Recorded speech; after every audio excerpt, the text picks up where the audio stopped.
Hi, today I'll show you how to pay money to me via Xoom. At first you have to search Xoom in Google and enter the Xoom website. Click on the Login button. Now click Login with PayPal. Give your PayPal account information and press Continue. Scroll down and click on Send Someone New option.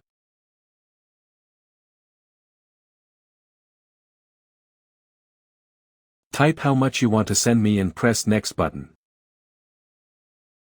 Select the bKash mobile wallet and press Next again. Type bKash account number. I have a bKash account number and I will give you the number. After typing my bKash account number, click Next. Type my first name, last name, city, phone number and email.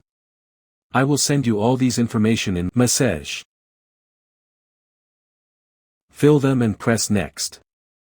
Select PayPal as a way to pay and click Next.